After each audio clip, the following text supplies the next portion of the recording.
This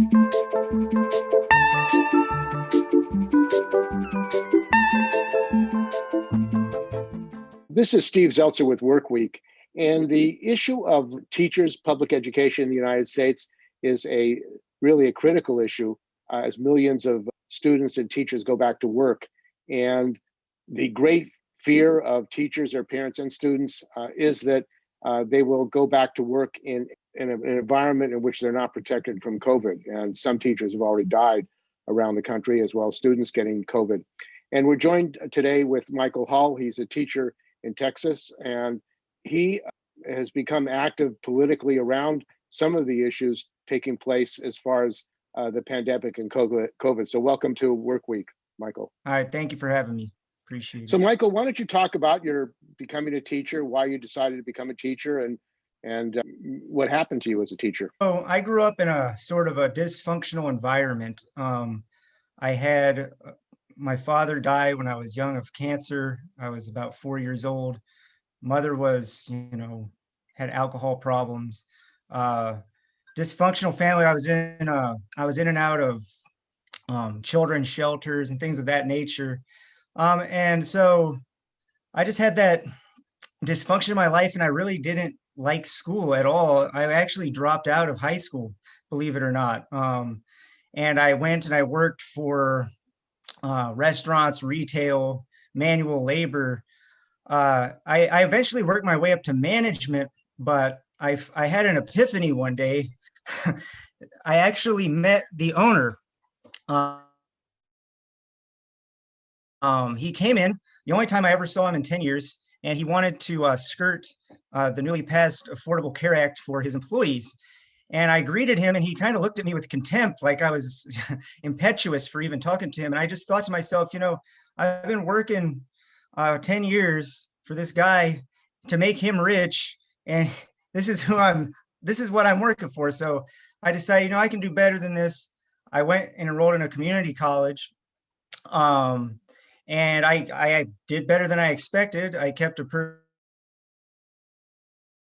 University of Texas at Austin, where I graduated with honors, and I got a history degree, I got a business degree, and political science. So I decided I wanted to be a teacher because I understand the power of education. It can transform your life, and I can identify with kids in these, like I taught at a Title I, I can identify with, their situation, and I just wanted to empower them, and I wanted to make history empowering because I think a lot of the reasons we don't understand what's going on is because we don't understand our history. And, I see a lot of talk about, they don't teach labor history in school. Well, they do. It's just they make it so damn boring and unempowering that the kids don't really identify with it. They don't see their place in history. So I always wanted to be a teacher since I had the epiphany, because I felt it would be an enriching way to spend my energy and time besides making someone else rich.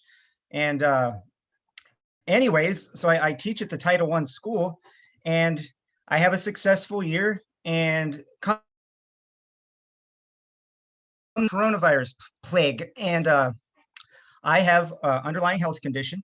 I'm a cancer survivor myself. So I talked to a doctor. He says it's dangerous for you to return to work. So I get a remote accommodation. So I get that, and I'm teaching for a couple of months. And then they subject it to review. And then they said, I either need to come back or go on to FMLA, which is unpaid. So that's basically making you choose to go against medical advice. And they know it. They have the doctor's note versus your livelihood and your income. So you have to make that choice.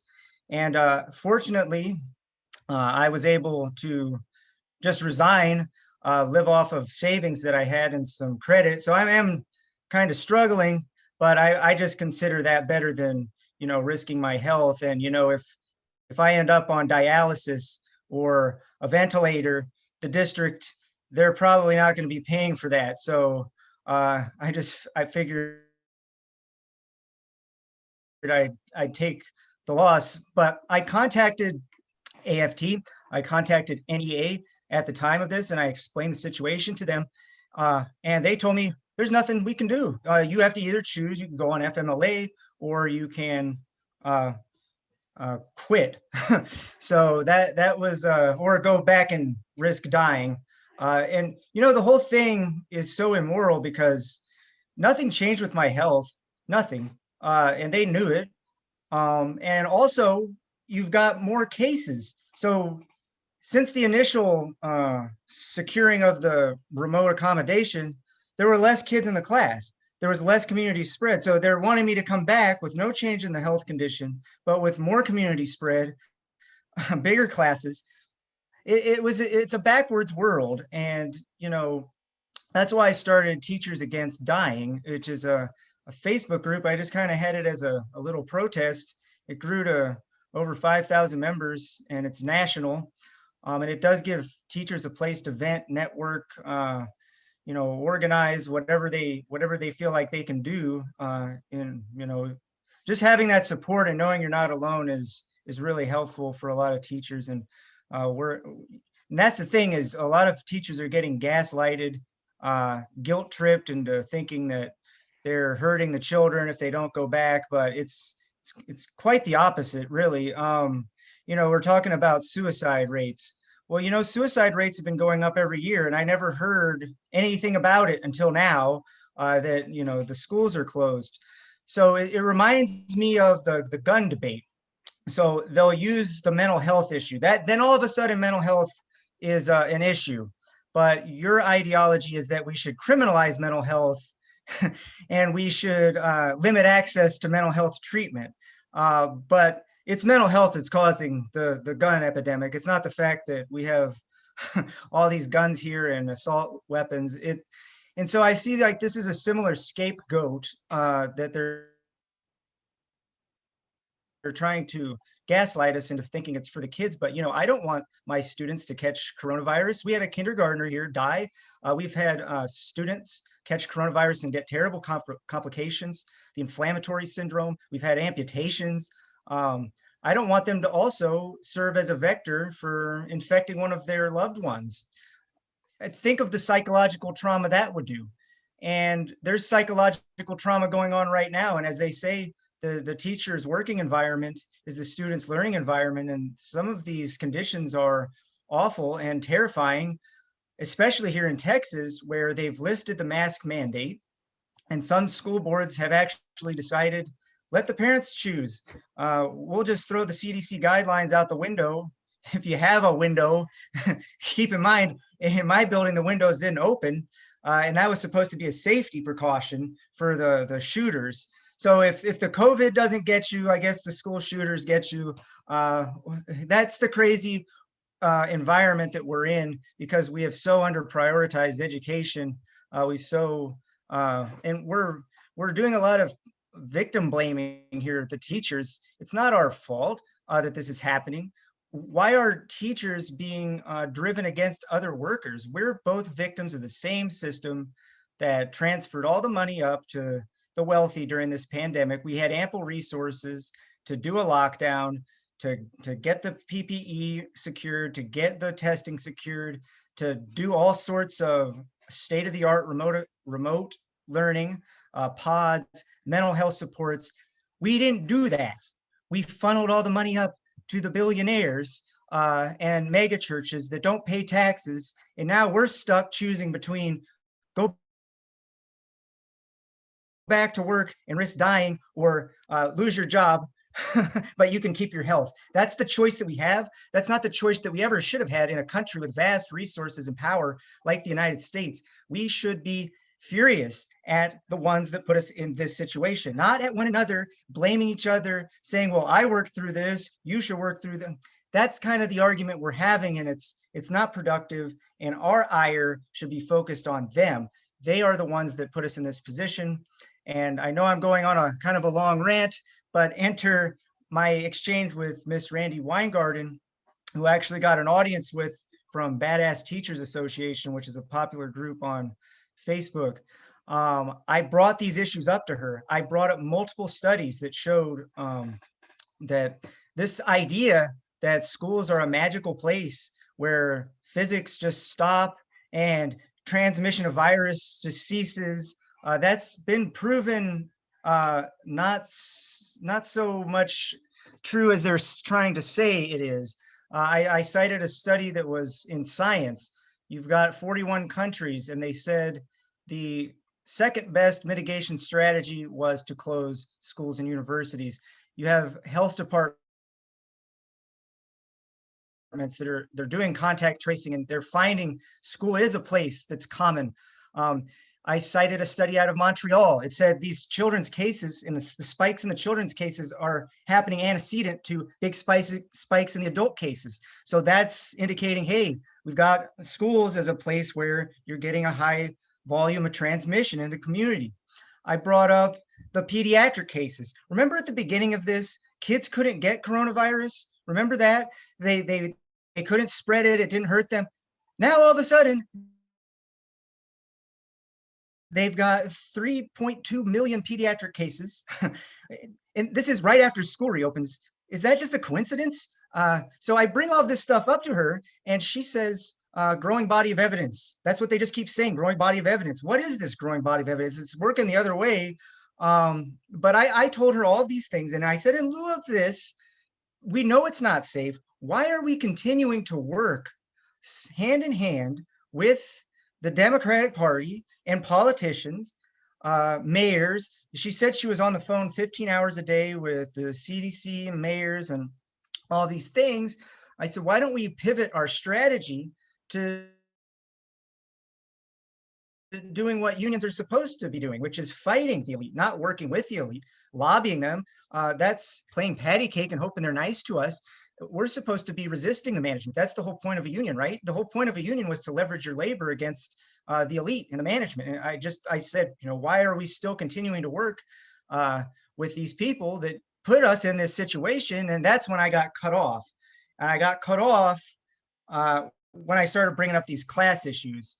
And I think that's significant. And it's significant to note that prior to me, you had people, giving 20-minute speeches, and they were never interrupted, but I was interrupted when I started bringing up those issues. So I know that's a lot for an introduction, I guess, but that's basically what it is. And that's my struggle, is I'm trying to think of just new ways that we can resist this. I'm in a rank and file committee down in Texas. I do support these rank and file committees. And you know what? I also want to say one more thing, is I'm not anti-union. I am pro-union. I believe the concept of a union is necessary. It's what's gotten us any semblance of rights, worker protections in our history. So I'm not anti-union. I just think the unions should be working for the workers. That's what it's supposed to be. And we've sort of gotten an infiltration, or I call it a grafting. The establishment has kind of grafted the unions into its apparatus to serve as a controlled opposition. And I think that's dangerous because it gives people complacency and they think they're protected. But as we saw, I don't know if there was ever a time we needed a union to fight. This was now, and I just don't, I was failed. So I'm still in AFT. I don't encourage anybody to drop their membership or anything like that.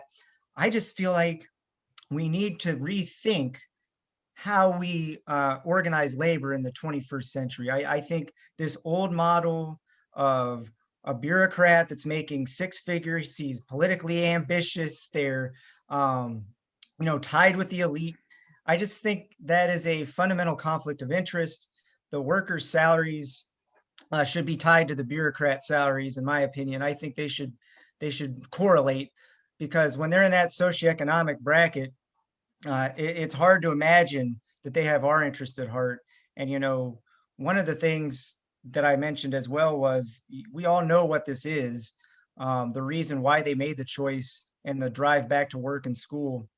It's the profit motive. And we have a government that's essentially captured by corporations in lieu of, Citizens United and many other legal precedents before.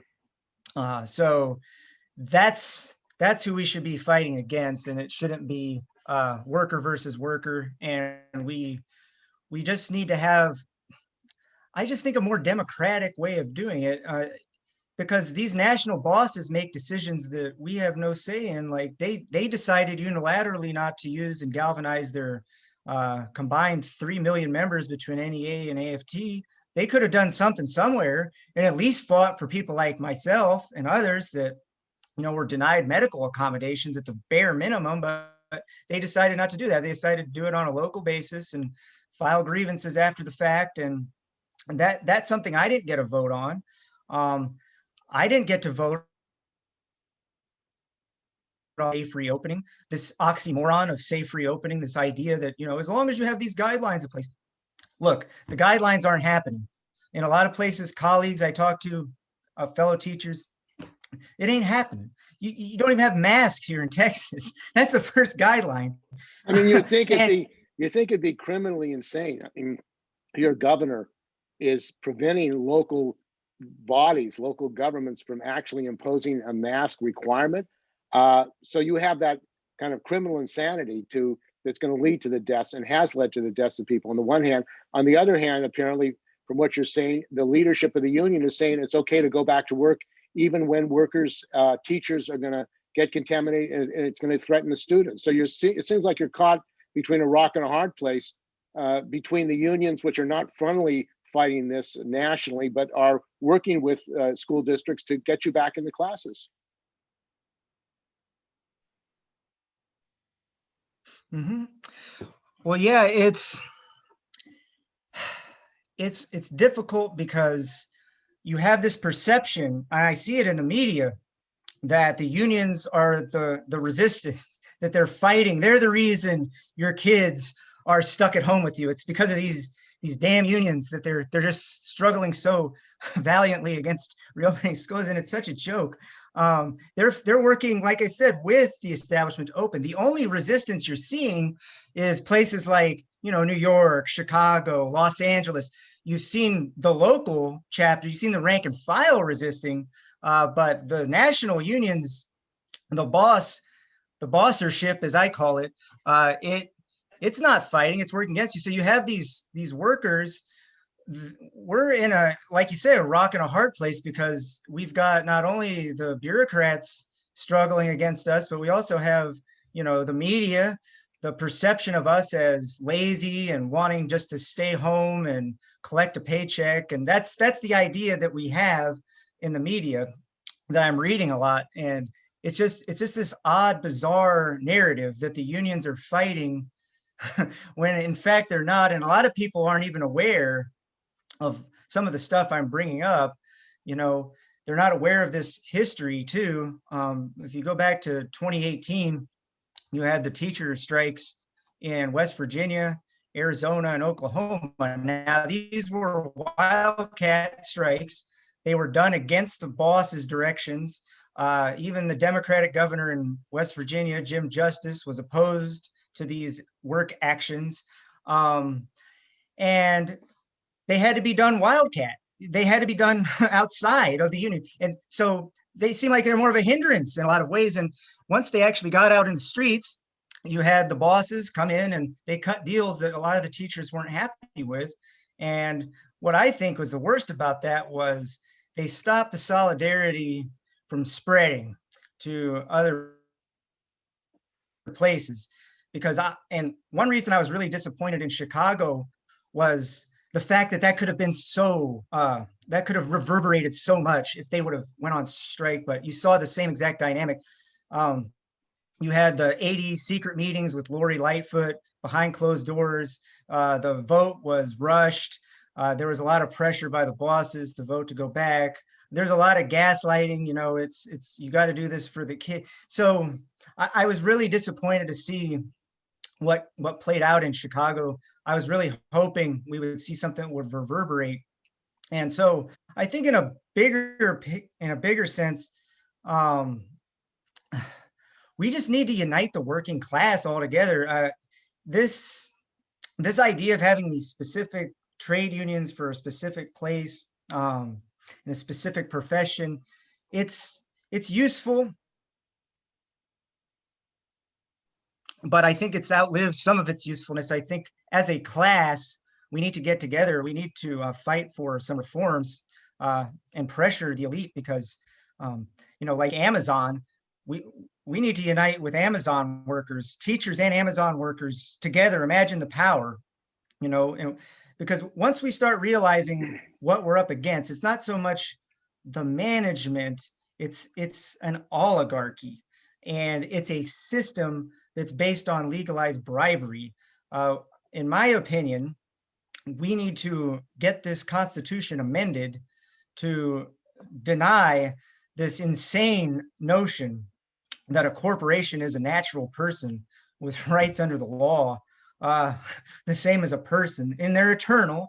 They have no social security number, they have no birthday, but they're a person, and they also get speech. They get unlimited speech, and speech is a form. It's quantified as money now. So if I have more money, I have more speech, and so I have more influence over the government. So I think workers really could. And I talk to conservatives, they agree with me on this, that there is no reason why a company should come to a politician with a law, pass this law, and here's some money in exchange. And if you don't write it the way I want you to write it, well, I'll go give it to somebody else that'll beat you in an election. So that's what we're up against. Well, and I it think seems we really with need to galvanize the working class in a struggle with. And in Texas, particularly, you had your collapse of your energy system, your grid. You have full deregulation. People died as a result of that. Have there been any criminal prosecutions of these executives and these speculators who made money off the collapse of the system and the fact that people died because they had a lack of electricity?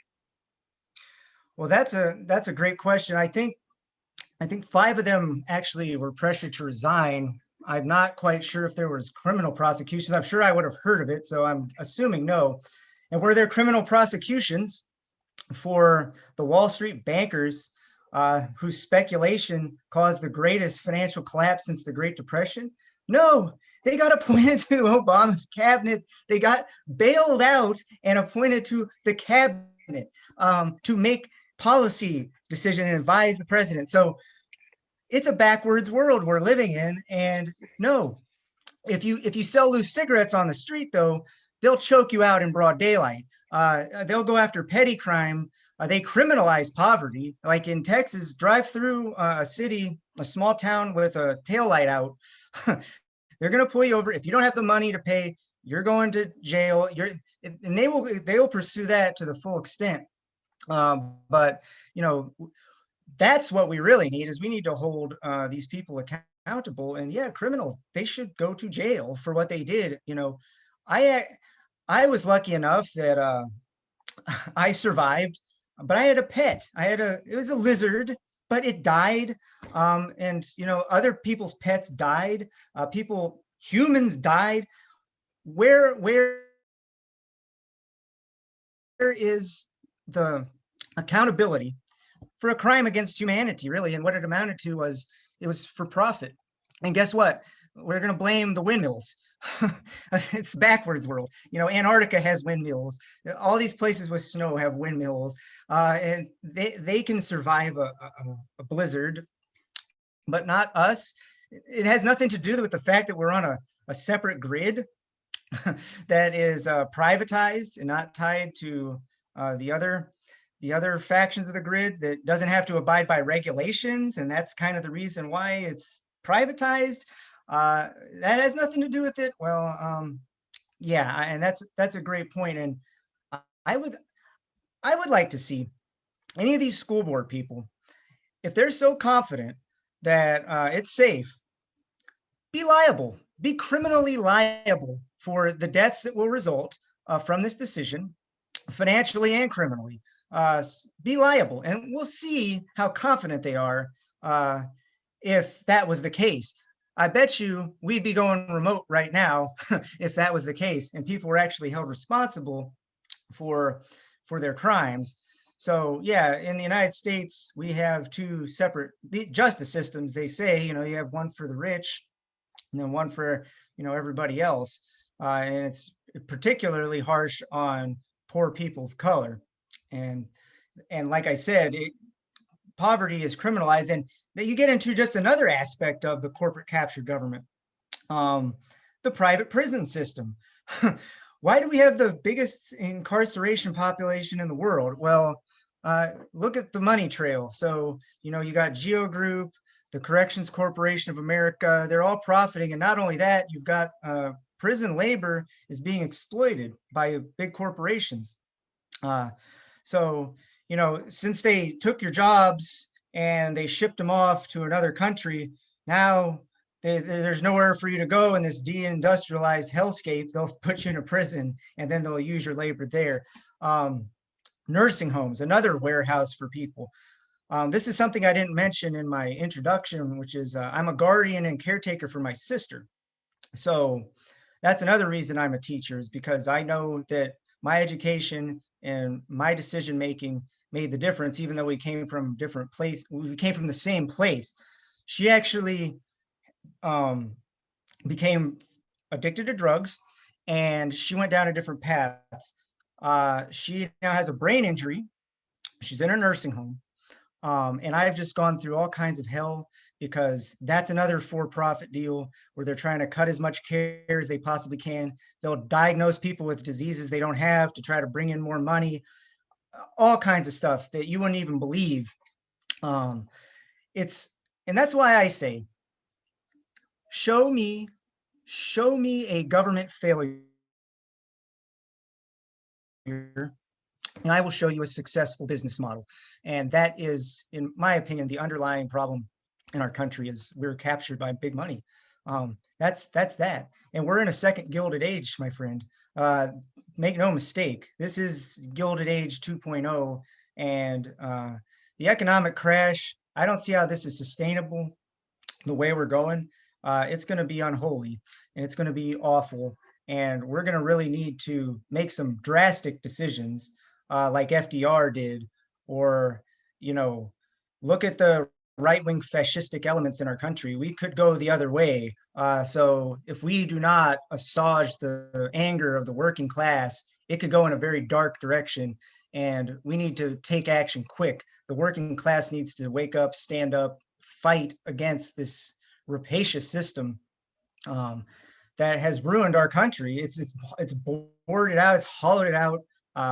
We need to fight against it. And I'm not giving up on my country. I believe in the USA. I believe in the American people. I think if we have the will, we'll find the way. And we just have to harness that anger and stop fighting each other and come together, at least as a class of people, and start identifying and diagnosing some of these problems. And, I think even conservatives understand, we have a government that's bought. And I think we could get together on some labor issues at least. And, like MLK said, you can't have racial justice without economic justice. And I think these two things are very much interwoven. And we could uplift because the DNC, they talk a lot about, identity politics and racial issues. But think about how much a higher minimum wage, how much college tuition being free. Imagine healthcare as a benefit of being a citizen. Imagine how much that would lift people out of poverty and out of some of these generational poverty situations, and help so many people of color around the country.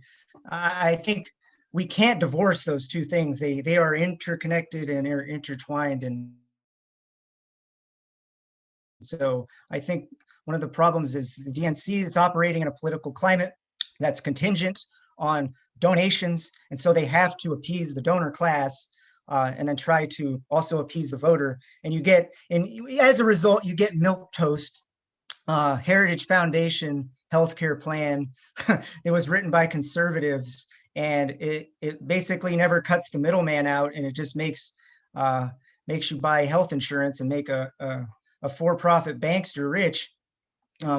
So I really think we need to focus on these economic issues, and band together as a socioeconomic class to fight against who put us in this situation. And we're talking with teacher Michael Hull, and he had cancer, did not want to go back to the schools with the possibility of getting and dying from COVID. And you were talking about the issue of healthcare, and the Democrats are in control, and yet there was a resolution for national healthcare for single payer. And Randi Weingarten, who's president of your union, the AFT, was on the Democratic National Committee board, and she voted against having a demand that the Democrats say that there should be national health care for all. And yet her members, you and other members, if you lose your jobs, you can lose your health care. What does that mean about Randi Weingarten when she knows that teachers who are forced to go back to the schools are going to get sick and they may lose their health care? Well, yeah, and that gets to the heart of it, actually. You would think businesses and employers would like not having to pay for their employees' health care. You would think they would like that extra bottom line, but it's power, it's leverage, and as long as they can hold that over you, they have tremendous power. So this idea that everybody just loves their COBRA or their their employer-sponsored healthcare. Okay, well, at least give us an option. And they don't want the option because they know that Medicare is popular. People would choose that, and so they don't want that. And then they would lose their power to hold it over you. So, it just goes to show. And like I said, the union, as we know it, or at least AFT and NEA, they've been fully grafted into the establishment. And so when we talk about the reopening issue as well, I'm sure Randi Weingarten, who makes $500,000 a year, has a very handsome stock portfolio that's tied to the economics of this thing. So when Michael Osterholm, who was Joe Biden's coronavirus task force leader back in November, said we should lock down and we should do a UBI like other countries did, and the stock market goes the other way, guess what? Their position changed real quick, and they went back to the whole, oh, we can open it safely, and as long as we do these guidelines. And people don't believe the coronavirus is real. Don't you realize this? People don't think it's real. They think it's a pandemic, and you're going to put the CDC guidelines in their hands, and then so we're relying on kids to social distance and not breach the mask for 8 hours a day. It's insane. But to your point, yeah, I consider some of these union bureaucrats just as much of an oligarch as any lobbyist or any politician or any CEO. They're just part of the same club, and they're just serving as a buffer in many ways to keep the members complacent. But I think if there was any one positive thing that came out of this whole pandemic, I call it the empire has no clothes. I think people are starting to see what things really are. We've been exposed. We have all these military bases. We have all this money to spend on jet aircrafts that fail. We have all this money for corporate bailouts in the CARES Act. But we couldn't contain a pandemic. We couldn't contain a pandemic when we had advance notice. We had ample resources. And yes, having an incompetent game show host at the helm certainly was a factor. I voted for Joe Biden to get him out of there. But at the same time, it goes beyond that, because both parties, they voted for that CARES Act to transfer the wealth up to the rich that were already fabulously wealthy to begin with. They vote for all of the same military budgets. They voted for the Iraq War, the Patriot Act, which is still in place, by the way, and we saw the NSA is spying on us. All of these things are in place, and I don't see the opposition we need from the Democratic Party as a party that represents the average person. I think they're better than the Republicans. I do not make a false equivalency there. I would never say that they're exactly the same. But at the end of the day, on the big stuff that the American people need, they're working for the top. And I think a lot of that has to do, again, is with this system of bribery.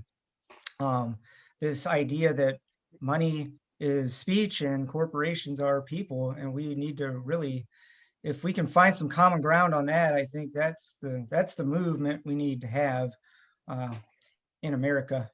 And we're speaking with Michael Hall. And of course, most people don't know, but Randi Weingarten, the AFT and the NEA have both taken millions of dollars from the Gates Foundation and others to make testing better. They went along with the whole testing charade. Also, in the schools, and maybe you can talk about this, Google Education, a lot of education training programs now. These companies, tech companies, are getting information about students. In fact, at charters, they're actually using their own software to test students.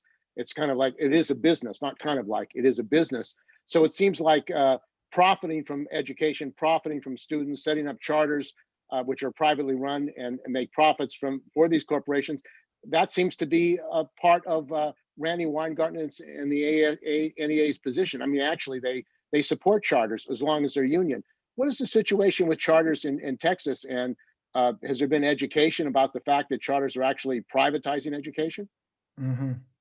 Well, that's another problem. So again, it's like with the healthcare system, somebody's got to make money off of this. When they talk about climate change, it always has to be like cap and trade. Someone's got to get rich off of some type of public institution. That's just the American way, right? So yeah, in Texas, like I worked at a Title I, so in a very poor district, and you see the disparity in who's in the charter schools. It's not the poor people of color, and what's the biggest problem I have with the charter schools is that not only is, yeah, it's got to be somebody getting rich, but it's diverting money away from the public schools. And what's so odd is, so there's this talk about vouchers that you give people the choice. So you're going to give them the choice to go to a private school that might teach creationism. Okay. Now, when it starts going to the madrasa and to the mosque, then everybody would probably be in an uproar here in Texas. But it's okay to have church and state together as long as it's, your religion, then it's okay. But yeah, the school buildings are oftentimes dilapidated. They don't have the proper funding. And during the remote, we didn't have access to devices. We didn't have access to Wi-Fi in a lot of cases. And, it just shows where our priorities lie.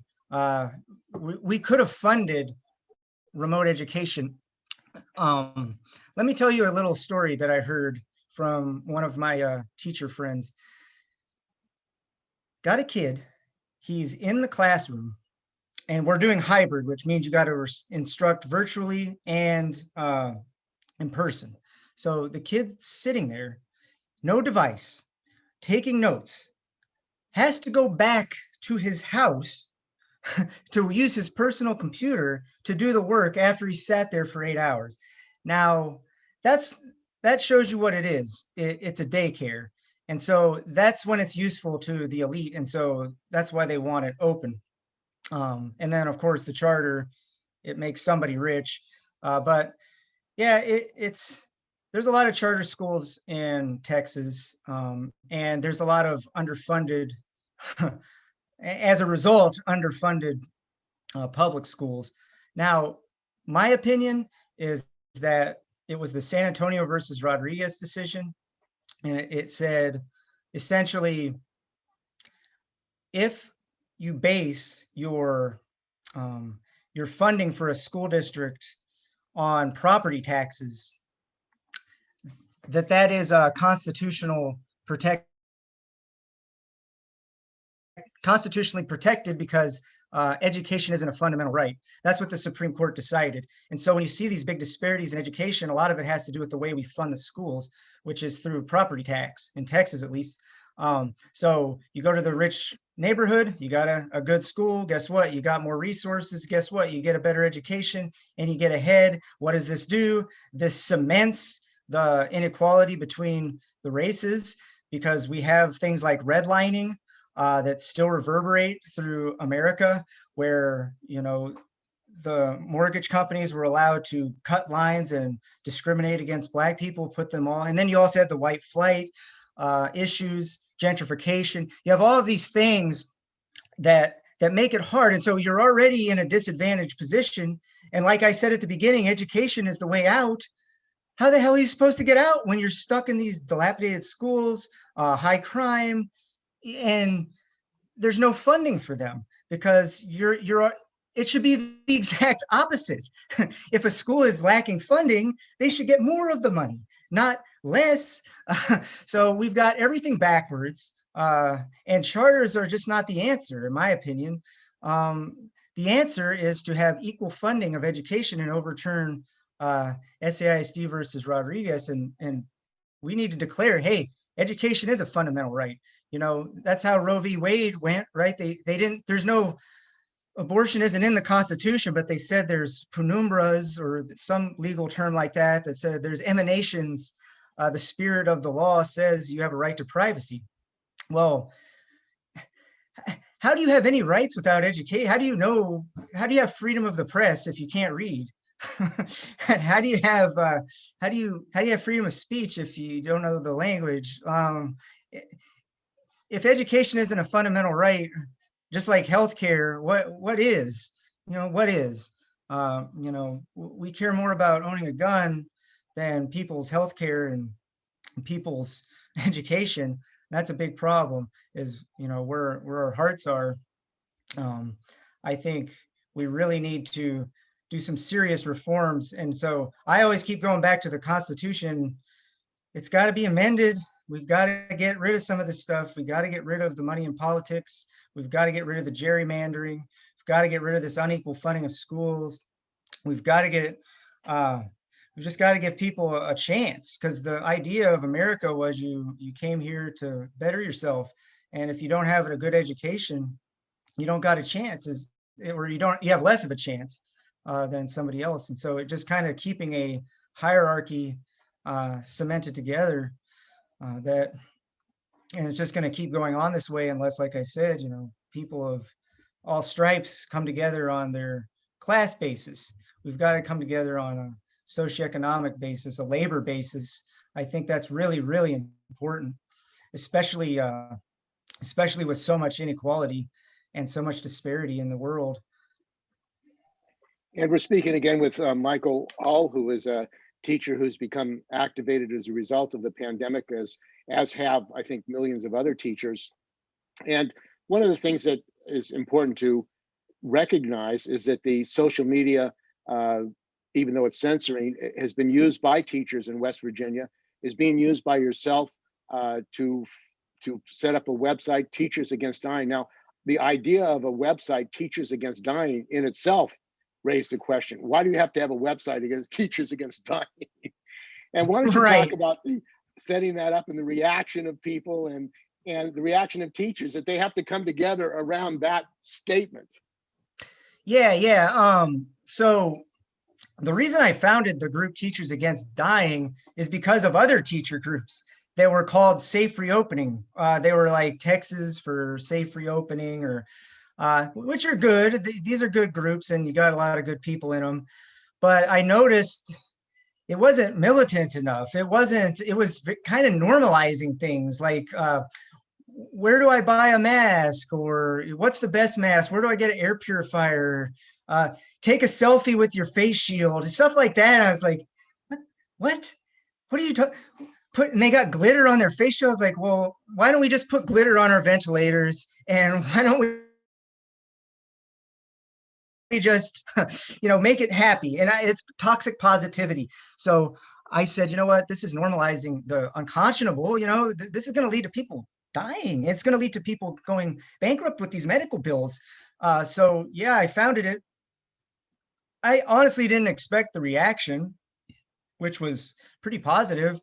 I I think what people liked about it was it gave them a place to realize, you're not alone. I think that's the biggest thing. And I think people understand the gravity of the situation. Yeah, people were willing to risk people's lives for the Dow Jones. And that's kind of the idea, is we're not going to normalize this. It is what it is, and we should be quite frank in our language. This is a homicidal policy, and it's done with intent. And they know it. They know people are going to die, and they did it anyway. And why? That's what we need to focus on, I think, is why. And like I said, out of all the things in this pandemic, I think one of the positives is that we learned the nature of our system. I hope we did. And so I've kind of gone from a teacher of kids. I'm kind of trying to teach adults what happened. Like I'm a history teacher of recent history and political science. This is because a lot of teachers were apolitical, right? We're not allowed to have opinions. We're not allowed to have social media posts that say anything political. We're not allowed to take pictures of ourselves at a bar having a drink or whatever. Like, we're just not allowed. But that's fine, whatever. But people need to still wake up and understand some of the underpinnings, because too many people in America have been apolitical. And I think that's because they just feel like there's nothing they can do, or they just don't know who to be mad at. We're in red team, and the people that are informed, it's red versus blue. It's this idea, like I said again, it's go back to work in school but die, versus keep your health but lose your job. That's the situation that both parties put us in. I think that's what we really need to be focused on, is, who's running our country? Who are these people in the unions? Where do they play in? So you're paying dues, right? You're paying dues to AFT, NEA, and these other groups. And yeah, you get benefits, and I would never discourage anyone from leaving just yet, but where were they? If there was ever a time when we needed a fight, it was now. And it's not safe. And that's what Teachers Against Dying is all about. It's about the safety issue. It's about unsafe working conditions.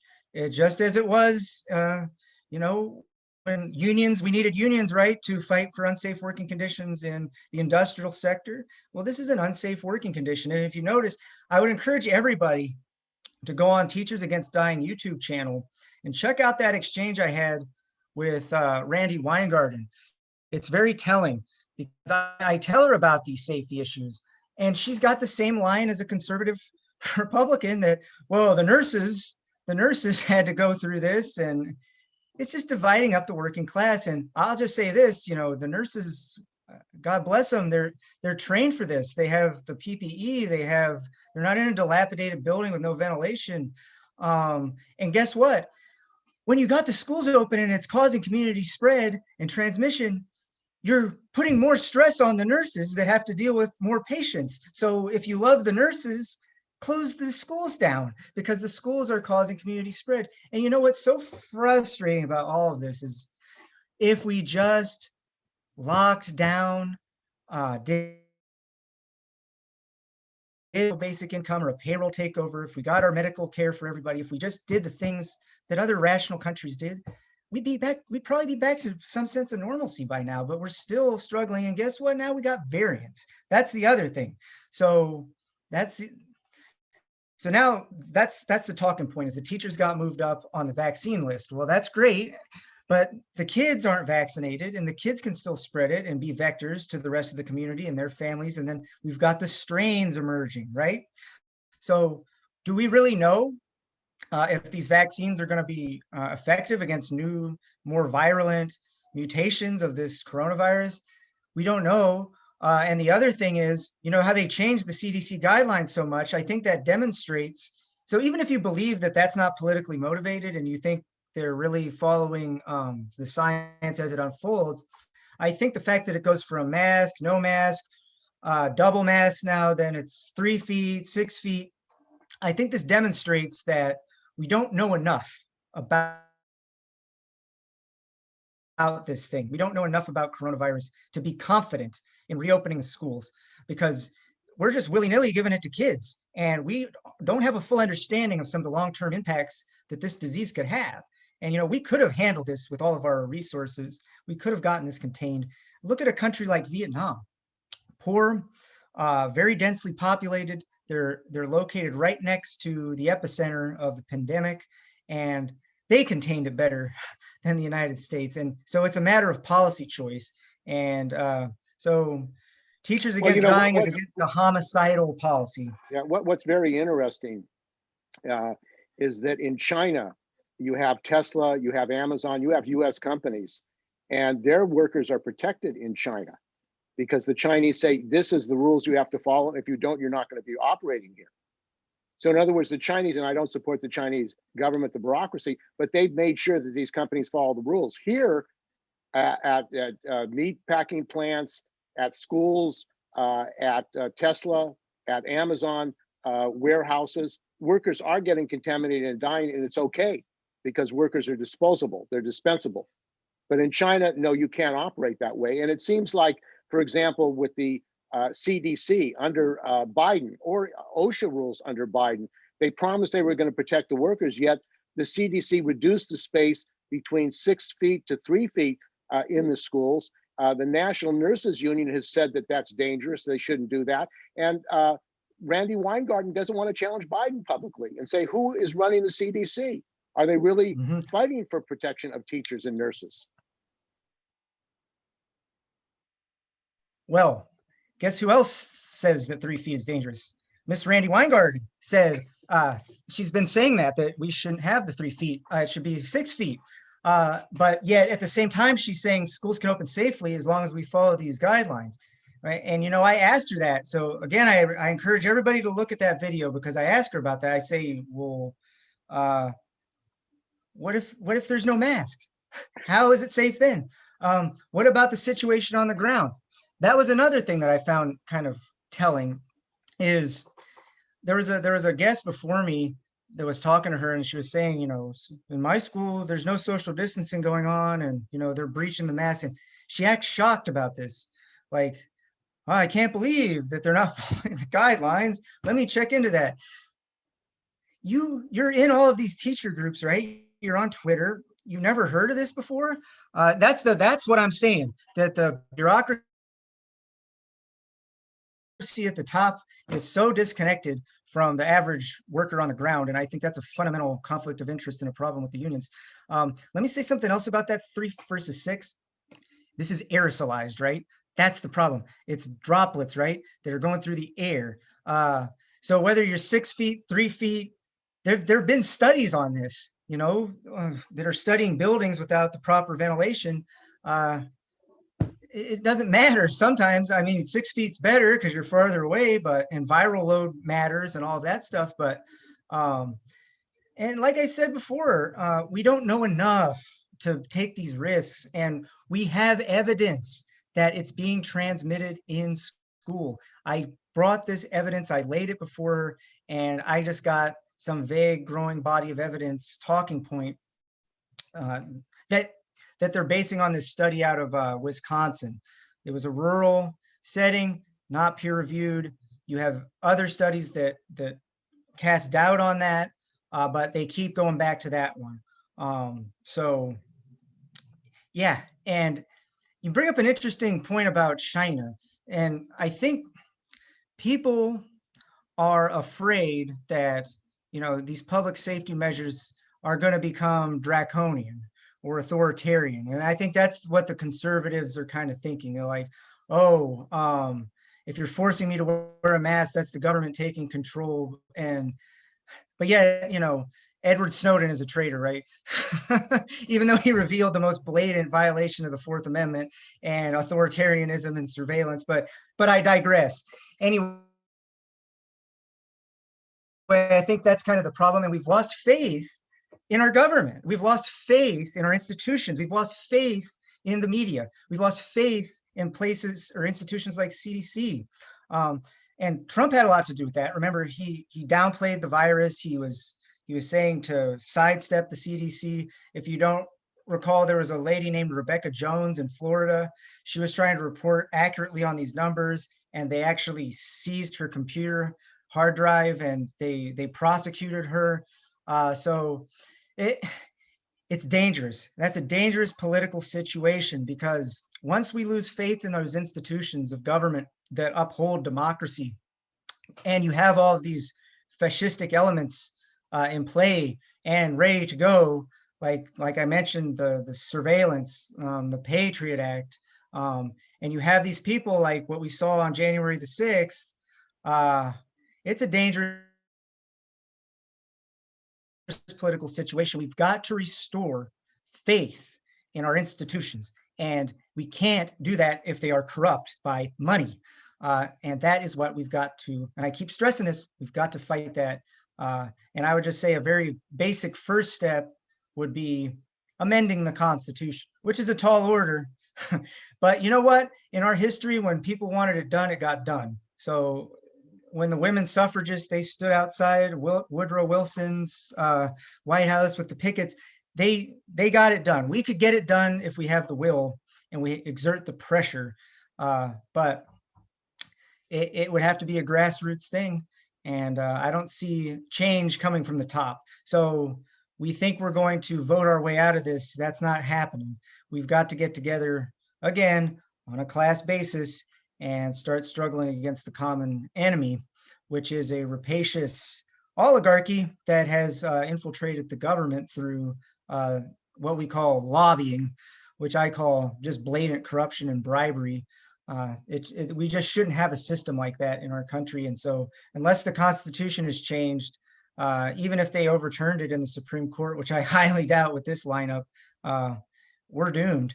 We are. It's going to only get worse as far as the situation goes, because you have reactionary elements in the right wing. We need to go hard left, or it's going to be scary. Well, we're talking with Michael Hall, who is a teacher, founder of Teachers Against Dying. Well, Michael, the issue, though, if you say that the Democrats are corrupt like the Republicans, shouldn't the unions and workers have a labor party based on the working class so that they can have a program for working people?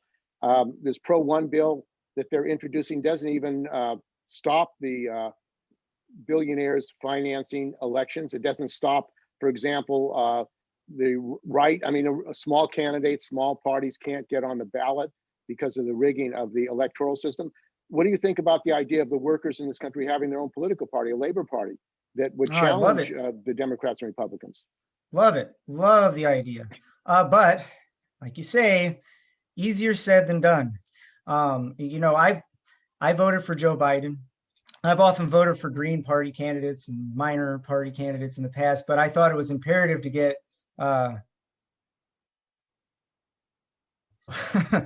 as much as and again, I don't make the false equivalency either.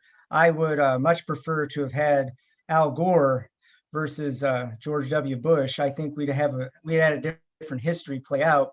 But at the same time, yeah, we're not going to get the types of changes we need under the current paradigm. We do need a new party to emerge. The problem is, like, you know, we're in a single member, simple plurality electoral system. It's first past the post, winner takes all.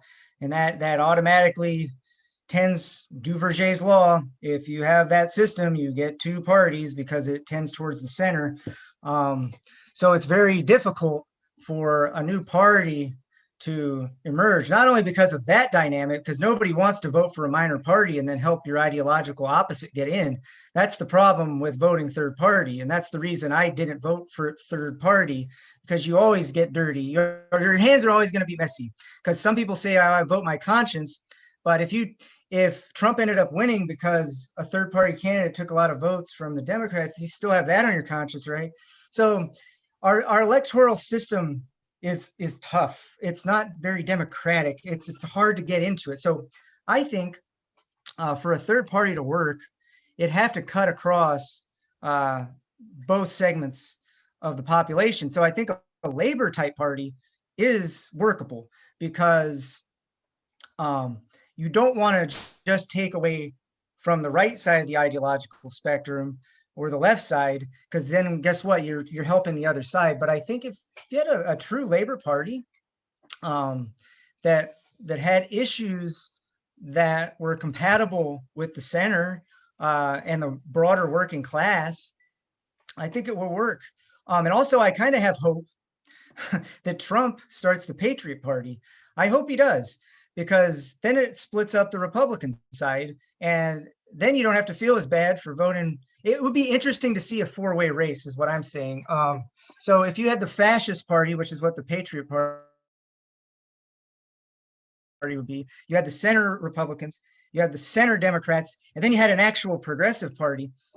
I think the Progressive Party would take it. I really do. And if you looked at, and a lot of people say Bernie Sanders couldn't have won the general election. I don't believe that at all. Barack Obama beat John McCain, right? He was unknown. He was a community organizer. He was junior senator. Who knew he would win? He was the outsider candidate, right? He said hope and change and all that. So, and if you look at the individual ballot initiatives, these progressive things are popular.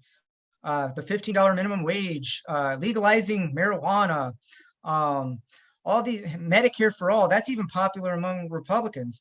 The Fox News poll, I know that gets cited a lot. It was, I believe it was 70% wanted that policy.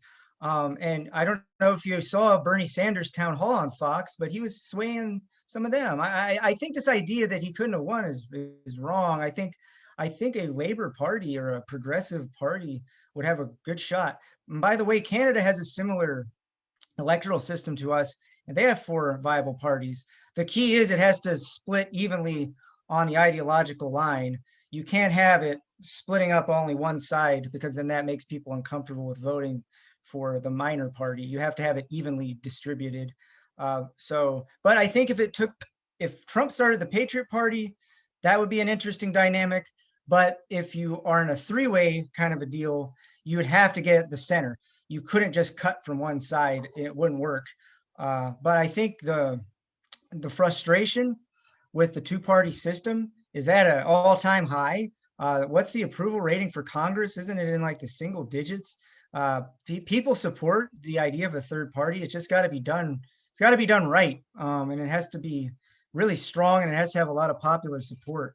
The time is now, but again, easier said than done. I'm for working with anybody that will challenge the duopoly, but it's got to be something. And I'll vote. I would comfortably vote for a third party, but I just got to know it's going to be pulling above 3%, and it's not going to be helping somebody like Trump get elected. That's the challenge you face with a new party or a workers' party.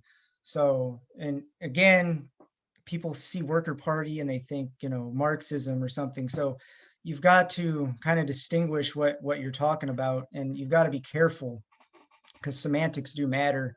But that's just my thoughts on it. But absolutely, we need an alternative to the 2-party system in this country.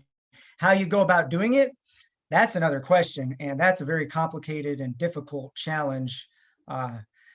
And I don't have all the answers for that, but it's definitely a necessity. We need big time reform. We can't be going with oh well, we'll lower the Medicare to age 58 or whatever they want to do.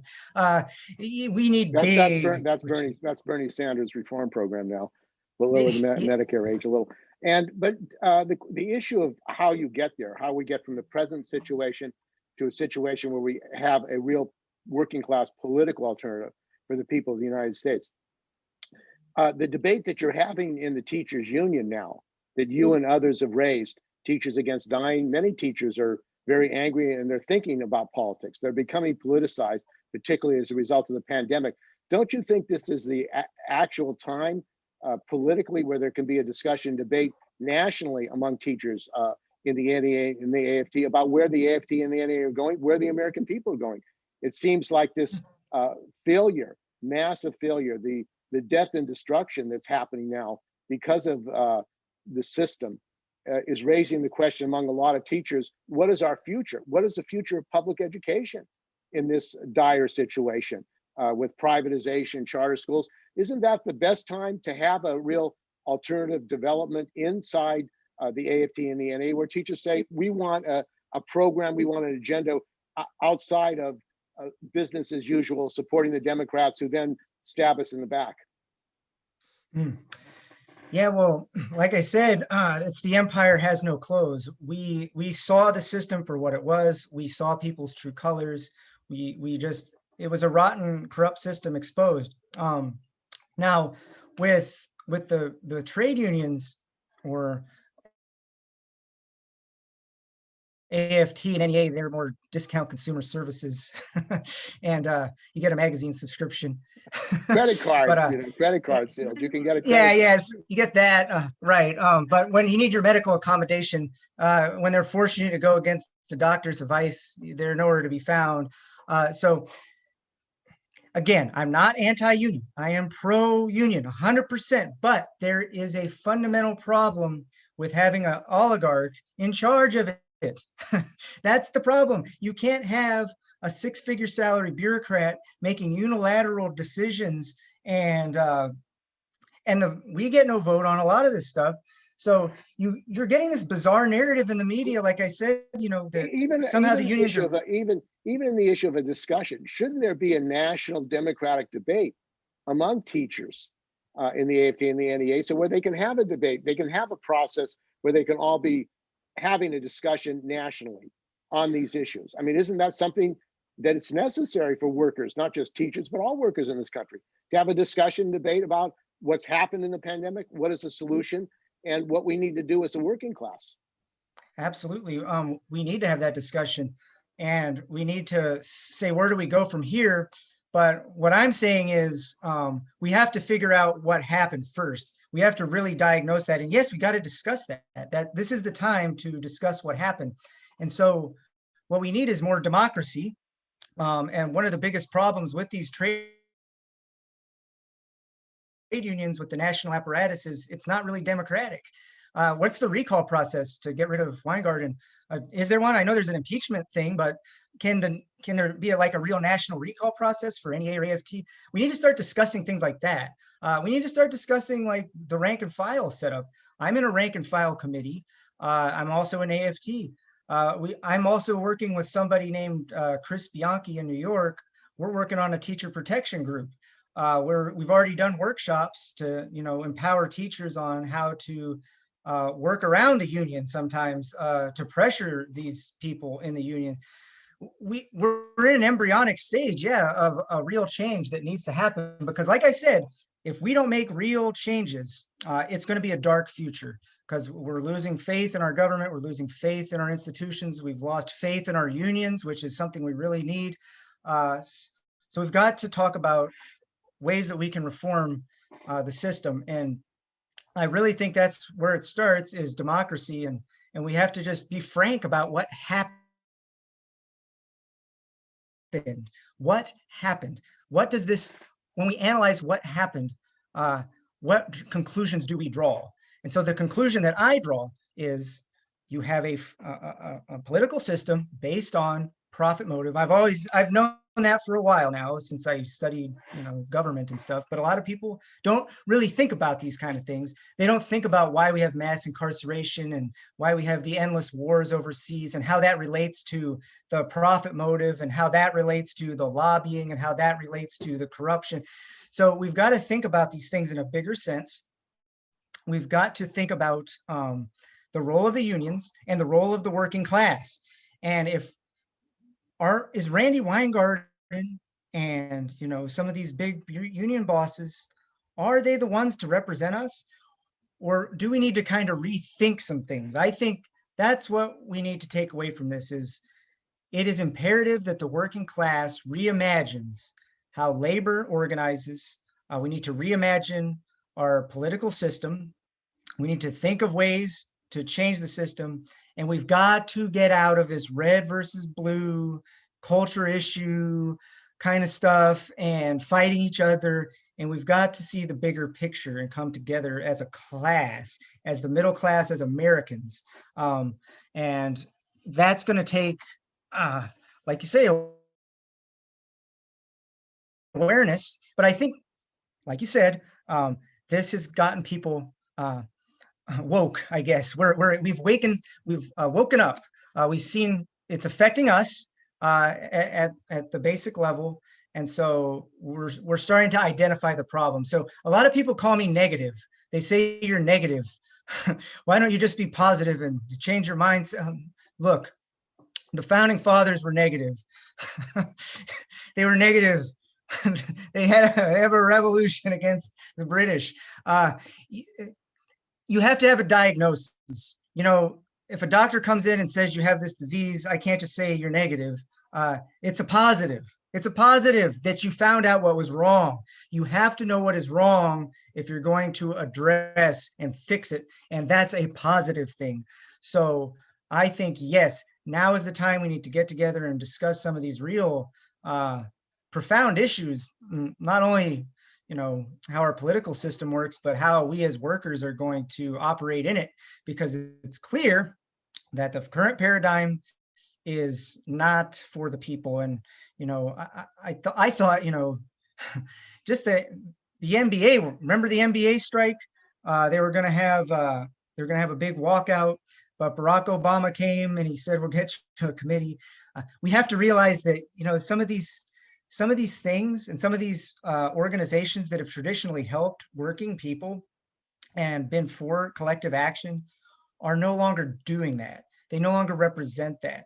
That's going to be hard to get people to think about, because if, like the stuff I'm talking about, people say I'm a union basher or I'm against unions, or I've even had people say I'm a Trump supporter. And I see in that weird dynamic. If I criticize the Democrats from a left progressive perspective, I'm a Trump supporter. What is that? It's binary, red versus blue thinking. We've got to get beyond that binary thought process, which divides us up against each other. And we have to take a more nuanced look at what's going on. And that does require democracy. It takes an open discussion, but guess what? It also takes somebody bringing up the problem. And as unpopular as that might make me, I'm going to bring it up and I'm going to shout it from the rooftops. And call me what you want. Call me a union basher. Call me a Trump supporter. I'm here for the teachers. I'm here for the community. I care about my country. That's what I'm here for. I don't care about all those labels. So I really am. And I had this situation myself. I didn't want to endanger my sister, myself, or the family I take care of. And that's what I'm fighting for. And I had a union. I had two. I was in NEA and AFT. And what happened? I ended up unemployed. That's what happened. I was forced to go against medical advice, and I ain't the only one. There's many others that went through this. And so I think this has exposed a lot of corruption. It's exposed a lot of the character of our union apparatus, and it has exposed the fundamental need for change and a fundamental need to, get together and start discussing what happened, why. Let's think about these things, and let's think about how we're going to apply them to our future actions. Because, like I said, we've got fascistic elements in the population. We've got a lot of unrest. You had something unprecedented on January the 6th. We've lost trust in our institutions. We've got to restore that if America has any hope to continue to lead. Actually, the Vermont AFL-CIO, David Van Dusen, they had a debate and a discussion and said there should be a general strike if Trump tried to stay in office after the election results and he lost. And they passed a resolution, and Trump, the head of the AFL-CIO, now wants to investigate them. But the fact that the unions need to take action against the fascists and a general strike against an attempted coup, I think is quite legitimate. Yet the AFL-CIO leadership, which Weingarten is part of, do not want a mass mobilization of the working class in this country. So they're trying to go after now the Vermont AFL-CIO for calling for a general strike. So go figure. When do you have a general strike in this country? When there's an attempted coup to overthrow the government? I mean, this raises another question of democracy. Yeah, if there was ever a time, so we think now, during a pandemic when they funneled all the money up to the elite and people died as a result of their homicidal push to reopen everything and herd immunity and all that, you would think that would be the time you fight. Well, imagine a coup. What other time would the American people need to come together against, a blatant insurrection? I don't see anything else that would be a scenario in which you would come together out and get into the streets than that. But that just shows you who they work for. They don't work for you. The politicians don't work for you. You can't vote your way out of this. You can't, unless you get a party that's not corrupt, or you get a candidate that's not taking all of these donations. You're stuck. So we've got to get together as a class. And, that's another thing I wanted to ask Ms. Weingarten is, why don't we mobilize with other work? Because, Amazon is trying to unionize in Alabama. Why don't we support them too? We could triangulate in certain areas and we could make demands. That's the point, right? We're supposed to fight the elite. Mobilized all over the country, if teachers and other workers came together at Amazon's, at Whole Foods together and united. But then again, I think Randi Weingarten is afraid of that. If teachers start to unite with other workers, mobilize independently, then you might lose control of your own membership. And that's what they don't want. They don't want a radicalized working class that's aware of what's going on. So they're basically serving as a buffer to the elite. That's the role now, unfortunately. And the sad thing is, there's a lot of good people in these unions. There's a lot of good local chapters. There is a lot of resistance, but it's suppressed because of this national apparatus. And we've really got to rethink. I think that's the basic thing. There's two basic things. One, somebody making $500,000 and, audience with the president and limos and jet air, like that type of a lifestyle and that type of a socioeconomic status isn't conducive with representation of the average worker. That's number one. So that would need to definitely be reformed. And then number two, the playing patty cake with the politicians. I don't think that our money should go to donations to political parties. I know your dues aren't allowed to go, but they do. AFT and NEA have donated millions to the DNC. Like you mentioned, Weingarten is she's a member of the DNC. I think that's a conflict of interest as well. I think we need to and she voted against national health care in the DNC. Yeah, and she's for the so here she is voting for national health care that would help teachers who lose their jobs because they can't go back to work because they have a dangerous condition, and she votes against national health care. So I think it says it all. Yeah, and she votes for privatization of schools and charters and coups abroad and all other sorts of things she's in favor of. So you got to get that out. That has to be changed. I do not see the unions as they exist today being a legitimate fighting force for the working class if they have someone like that in charge. It needs to be more democratic. It needs to be more rank and file. And I encourage people to join rank and file committees. They're out there. So join those. It's on World Socialist website, but you don't have to be a socialist. Anybody can join. There's people across the country that are getting together. And I think once they start seeing they're losing their members and, like you said, losing control, maybe we'll start doing some reforms. We rethink a new way to organize. But something has to change. We can't, because what the AFT and NEA are, to me, it's just lobbying. You're trying to, donate money, so maybe they'll be nice to you. But I think that's not what it's supposed to be about. It's supposed to be about leveraging your labor against the management. And so in this case, the management is your governor, your school board, your up to the president. That's your boss, and we're supposed to be leveraging it. And yeah, general strike, but we would need to put the fear of God into these people, and maybe then we'll have some change. But people have to get ready and do it, because the problem is, for a strike or anything like that to work, you got to know someone's got your back, because retaliation is real. People don't want to lose their jobs. Scabbing you is real. you got to be organized. You got to be organized. You got to be And you have to organized, right? and you have to be educated. And if you're not educated, you have a problem defending yourself. So I think those are important issues, and I'm glad we were able to have this discussion.